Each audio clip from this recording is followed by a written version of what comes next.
If you thought Power Book 4, Force ended quietly, think again. What if the war never really stopped? What if Chicago was only the beginning, and the blood already spilled was just the price of admission? Because if Season 4 happens, it will not be about survival anymore. It will be about domination. And this time, Tommy Egan won't just fight enemies. He will fight fate, legacy, and the one truth he has been running from his entire life. Chicago is calm on the surface, but anyone who knows this world understands that silence is never peace. It is pressure. After the events of the finale, Tommy stands taller than ever, officially untouchable in the eyes of the streets. His enemies are buried, broken, or bowed. The cops think they've won. The gangs think they've adapted. But the truth is darker. Tommy is now the center of gravity. Every deal, every betrayal, every bullet will orbit around him. Season 4 would open with Tommy realizing something terrifying. Power no longer feels earned. It feels inherited. And inherited power always comes with a curse. With Jennard humiliated and his remaining soldiers defecting, Tommy's organization grows faster than he ever planned. Shanti steps fully into her role, not as a placeholder, but as a true second-in-command. She doesn't ask for respect. She takes it. The streets listen to her because she speaks their language, but also because she understands something Tommy doesn't want to admit. This empire cannot run on chaos anymore. It needs structure, rules, discipline. That creates friction. Tommy built his legend on instinct and violence, not order. Now, the very thing keeping him alive may slowly turn him into something he hates. A boss who thinks before he pulls the trigger. Meanwhile, D-Mac is no longer a kid pretending to be hard. His grief has settled into something colder. He isn't reckless. He's focused. He watches Tommy closely, learning not just how to move weight, but how to move people. And that's dangerous. Because D-Mac doesn't want to be a soldier forever. He wants legacy. He wants his name to mean something. Season 4 would quietly show him stepping into situations without Tommy's approval, solving problems in ways that work, but leave bodies behind. Not mistakes, messages. And every time it happens, Tommy sees a reflection of himself, one he knows never survives. At the same time, law enforcement is regrouping. William Sangs may be dead or compromised, but his actions created a vacuum. And vacuums always get filled. A new federal task force begins connecting dots nobody else bothered to look at. Patterns across Chicago, New York, and even overseas. For the first time, Tommy isn't just being hunted as a criminal. He's being studied as a phenomenon. Someone high up wants him not arrested, but exposed. Broken publicly. Made an example of. And the scariest part? They already know about Tarek. New York looms over everything like a shadow. Tarek's voice echoes in Tommy's mind, pushing the idea he pretended not to hear. Chicago made him king. New York could make him untouchable. But going back means reopening old wounds, old enemies, and old ghosts. Ghost himself. Because no matter how far Tommy runs, the legacy of James St. Patrick still follows him. Season 4 would not rush this choice. It would torture him with it. Every win in Chicago would feel hollow. Every loss would feel like a warning. Because deep down, Tommy knows the truth. You don't build an empire by staying where you're comfortable. You build it by walking straight back into hell. And this time, hell is waiting with a smile. The most dangerous part of power is not taking it. It's keeping it. And Season 4 would make that lesson painfully clear. Because once Tommy Egan becomes the undisputed force in Chicago, the city doesn't rise with him. It pushes back. Hard. The streets start testing boundaries almost immediately. Small crews stop paying on time. Couriers disappear. Rumors spread that Tommy's grip isn't as tight as people think. Not because he's weak, but because he's stretched. His operation has grown beyond what one man can personally control, and everyone knows it. Shanti warns him early. Respect fades when fear becomes routine. To stay on top, someone has to bleed. The question is who? Tommy responds the only way he knows how, fast and loud. He makes examples. Public ones. Enough to remind Chicago who he is. But every move creates consequences. Each body brings more heat. Each warning shot alerts bigger players watching from the shadows. Season 4 would introduce a new threat, not a rival gang, but a financial power broker moving drugs like a corporation, clean fronts, offshore money. No street presence. Someone who doesn't want Tommy dead. They want him controlled. Used. And that offer would come wrapped as opportunity, not threat. Shandy sees the trap immediately. Tommy doesn't. He's never trusted suits, but he's tired of war. The idea of an operation that runs quietly, without funerals and chaos, starts to tempt him. That's when the cracks appear between them. For the first time, Shawnee questions Tommy's judgment out loud. Not as disrespect, but as survival. Their partnership, once unshakable, becomes strained. And the streets notice that too. D-Mac, meanwhile, keeps climbing. He handles problems Tommy never hears about. He recruits smarter soldiers. Loyal ones. People who follow him, not the name Egan. When a deal goes sideways and D-Mac fixes it without permission, Tommy explodes. But the results speak for themselves. The money's clean. The message was sent. No fallout. That scares Tommy more than failure ever could. Because leadership doesn't announce itself. It reveals itself when others start listening. Across town, Vic Flynn's absence leaves a vacuum among the old power families. New players step in, but none with real loyalty. Alliances shift weekly. Nobody trusts anyone. And in that chaos, an old enemy quietly resurfaces. Someone Tommy thought was buried with the past. Someone who knows New York, knows Ghost, knows exactly how Tommy thinks. They don't attack him directly. They dismantle him piece by piece. Turn suppliers, flip informants, poison relationships. Law enforcement tightens the noose.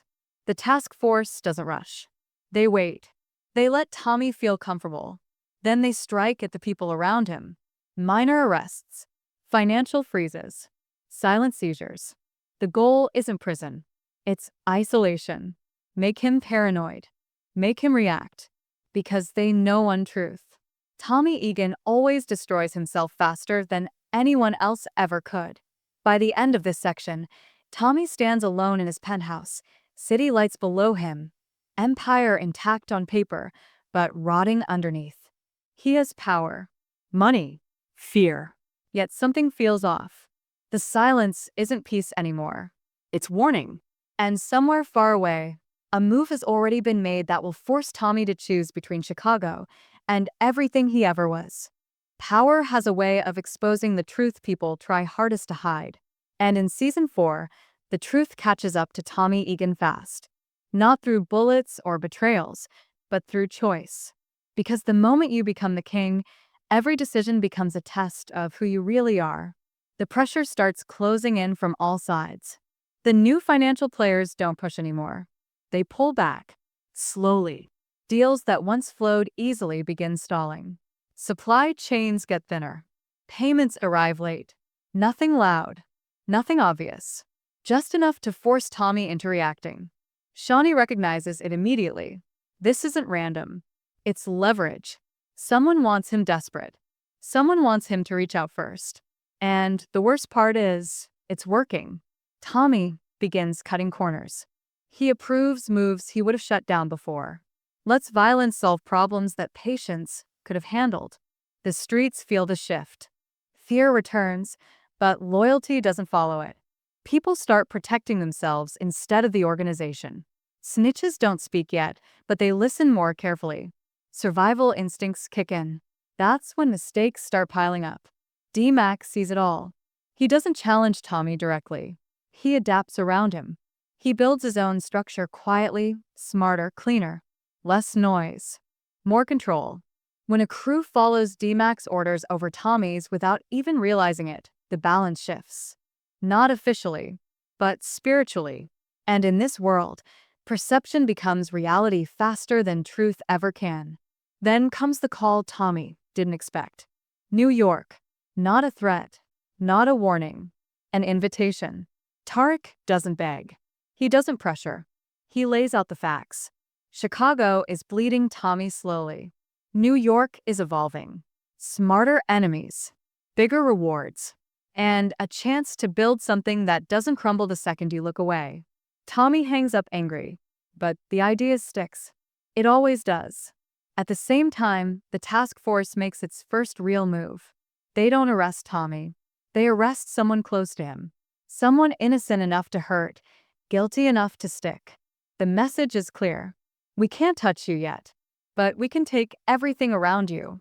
That night, Tommy realizes something he never wanted to admit. The walls are closing in, and running won't save him anymore. Shanti confronts him. Hard. She tells him Chicago is changing, and so is he. That his instincts are slipping because his heart is divided. Half here. Half already gone. She gives him an ultimatum without calling it one. Commit fully or step aside.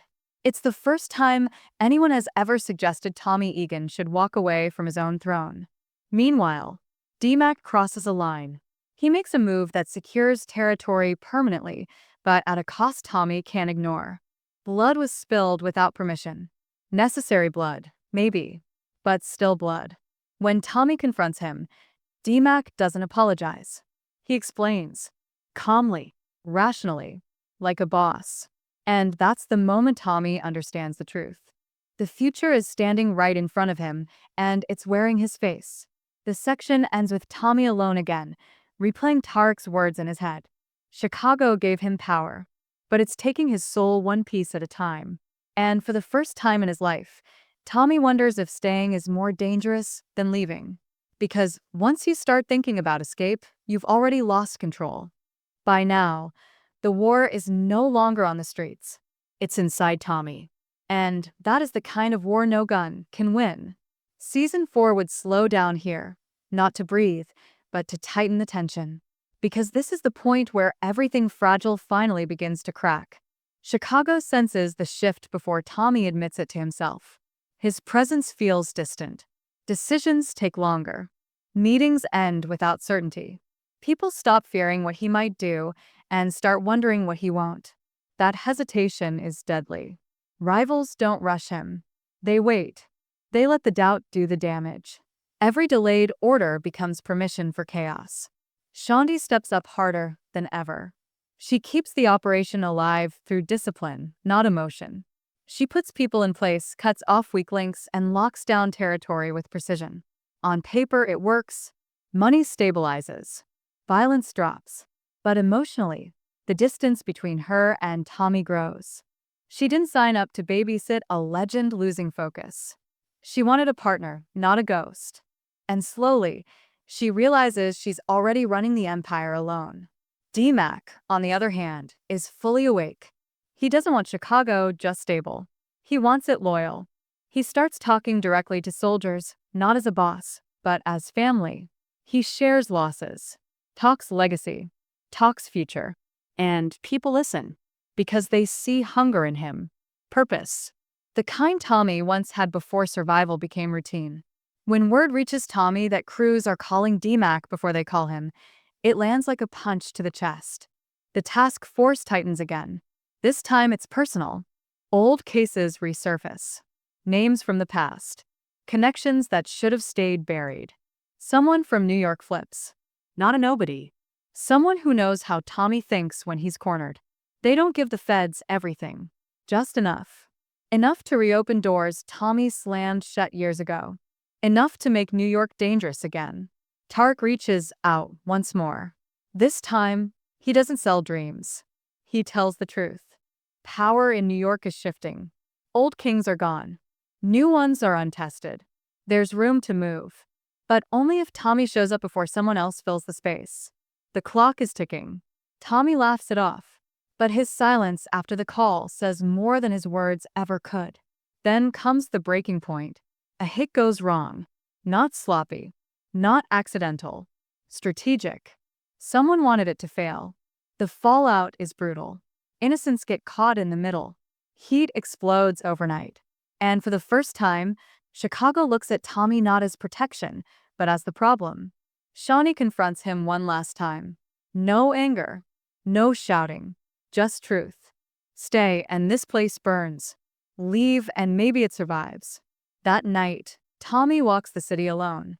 the streets that made him, the corners he bled on, the ground where he buried enemies and friends alike. This city took everything from him and gave him power in return. But power was never the goal. It was the cost. The section ends with Tommy making calls he swore he never would, setting things in motion he can't undo. Because whether he stays or leaves, one thing is certain now. Chicago will not survive another season of Tommy Egan undecided. Every empire ends the same way. Not with an explosion, but with a decision. Season 4 would save its heaviest moment for last, because this isn't about who dies anymore. It's about who takes control when the dust finally settles. Tommy makes his move quietly. No announcements. No goodbyes. He doesn't disappear overnight, but he starts removing himself piece by piece. Authority shifts without anyone realizing it at first. Shanti becomes the official voice of the organization. Not temporary. Not symbolic. Real power. She doesn't celebrate it. She understands what it costs. And she accepts it anyway. Because unlike Tommy, she isn't torn between past and future. Chicago is her future. D-Max senses what's happening before it's said out loud. He confronts Tommy, not with anger, but with expectation. He wants to know if this is a test or an exit. Tommy doesn't lie. He tells him the truth the only way he knows how. This life doesn't end clean. It ends when someone smarter takes over before the ground collapses. And for the first time, D-Mac doesn't argue. He listens. Because legacy isn't about copying the past. It's about surviving it. The task force closes in, but they're already too late. What they wanted to expose has shifted shape. Names don't match. Chains don't connect. The empire they were building a case against no longer exists in the form they understood. Someone new is in control, and they don't play by Tommy's rules. The feds realize they didn't stop the machine. They forced an upgrade. Tommy leaves Chicago knowing he won't be welcomed back as king. Maybe not even as legend. And that's the point. He walks away alive, something few ever do. The city keeps moving without him. The streets don't mourn. They adapt. Just like they always do. New York greets him without warmth and without mercy. Tarek doesn't call him a savior or a partner. He calls him what he is. An option. A dangerous one. And Tommy respects that. Because power earned through fear fades. Power built through strategy lasts. The final moments would remind us why Tommy Egan is still standing when so many others fell. He didn't chase power forever. He recognized when it was time to change the game. Season 4 wouldn't end with closure. It would end with direction. Tommy Egan isn't running anymore. He's choosing his next war. And wherever that war begins, one truth remains unchanged. The power universe isn't finished. It's just getting smarter.